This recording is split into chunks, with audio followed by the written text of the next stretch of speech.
شروع کرتا ہوں اللہ کے پاک نام سے جو بڑا مہربان اور نہایت رحم والا ہے۔ معزز دوستو، آپ تمام دیکھنے اور سننے والوں کو السلام علیکم۔ میں ہوں ارمان اسلم اور آپ دیکھ رہے ہیں ہمارا یوٹیوب چینل وائس آف ارمان۔ ناظرین، آج کی اس ویڈیو میں ہم ایک ایسی شخصیت کی تاریخ کے حوالے سے بات کریں گے جس کا تعلق ہندوستان کے خلجی خاندان سے تھا۔ ناظرین، یہ شخص ہندوستان کی خلجی سلطنت کے دوسرے حکمران سلطان علاؤ الدین خلجی شاہ اول تھے۔ یہ خلجی خاندان کے سب سے بہادر حکمران اور عظیم منتظم تھے، جن کی پیدائش سن 1276 عیسوی جبکہ وفات سن 1316 کو دلی کے مقام پر ہوئی۔ یہ خلجی خاندان کے پہلے حکمران سلطان جلال الدین فیروز کے بھتیجے اور داماد تھے۔ سلطان جلال الدین فیروز کے بعد سن 1296 عیسوی میں یہ خلجی خاندان کے دوسرے حکمران بنے۔ سلطان علاؤ الدین خلجی اگرچہ اتنے پڑھے لکھے نہیں تھے، لیکن ان میں بہادری اور سپہ سالاری کے تمام جوہر موجود تھے اور یہ خلجی خاندان کے سب سے طاقتور سلطان تھے۔ ناظرین، آج کی اس مختصر ویڈیو میں سلطان علاؤ الدین پر لگائے جانے والے الزامات اور اس فلم کا بھی ذکر کریں گے جس میں سلطان علاؤ الدین کی شخصیت کو ایک انتہائی گندے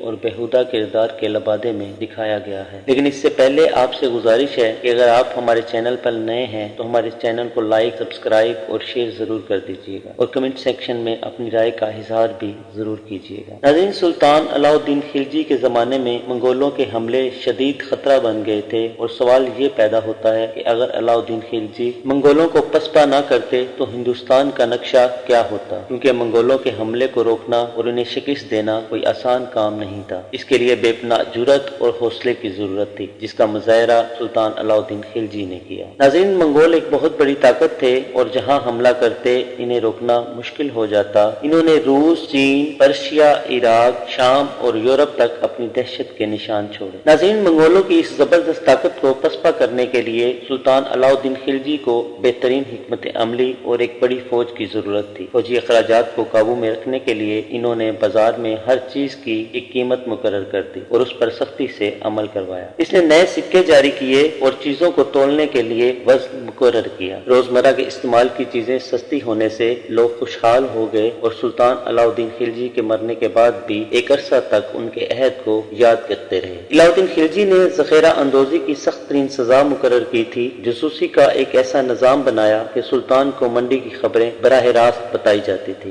ناظرین، جب اقتدار ان کے چچا جلال الدین فیروز خلجی کے ہاتھ میں تھا تو علاؤ الدین خلجی نے بہت سی جنگوں میں اپنے جنگی جوڑ دکھا کر امراء اور سلطانوں کی توجہ حاصل کر لی تھی، مگر سلطان جلال الدین فیروز خلجی کی بے جا نرم دلی اور حد سے زیادہ شفیق ہونے کی وجہ سے رعایا سرکش ہو گئی اور ہر طرف بغاوتیں پھوٹ پڑی۔ ان حالات میں علاؤ الدین نے اپنے چچا کو قتل کر کے خود اقتدار سنبھالا اور بغاوتوں کو سختی سے کچل دیا۔ ہندوستان میں علاؤ الدین خلجی پہلا ایسا حکمران تھا جس کے پاس ہندوستان کے ایک ایک ٹکڑے کی معلومات موجود تھی۔ عوام سے ٹیکس لیا جاتا تھا اور ہر ایک چیز کی ایک مناسب قیمت مہیا تھی اور کسی کی جرأت نہیں ہوتی تھی کہ سلطان علاؤ الدین خلجی کی مقرر کردہ قیمت سے اوپر نیچے کرے۔ ناظرین، سلطان علاؤ الدین خلجی نے جب حکومت سنبھالی تو اس وقت ہندوستان کئی ریاستوں میں تقسیم تھا۔ سلطان نے ان کو اکٹھا کیا اور ایک بہت بڑی فوج کی بنیاد رکھی۔ سلطان علاؤ الدین خلجی نے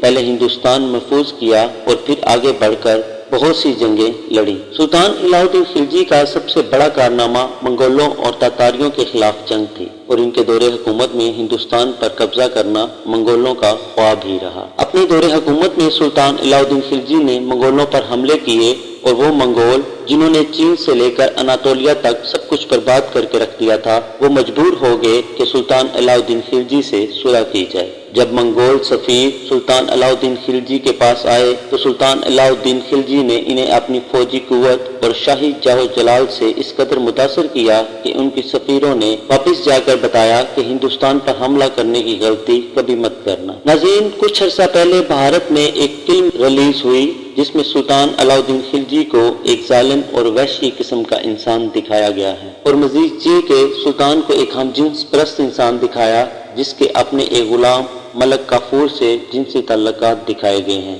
ناظرین، اس بات کا حقیقت اور تاریخ سے دور دور تک کوئی تعلق نہیں ہے۔ ملک کافور ایک مضبوط خلجی جرنیل تھا جس نے سن 1306 عیسوی میں منگولوں کو شکست دی اور اس کے علاوہ بہت سی فتوحات کا سبب بنا۔ مزید اس فلم میں دکھایا گیا ہے کہ سلطان علاء الدین خلجی نے رانی پدماوتی کو حاصل کرنے کے لیے چتور پر حملہ کیا تھا۔ اس بات کا بھی تاریخ سے کوئی تعلق نہیں ہے۔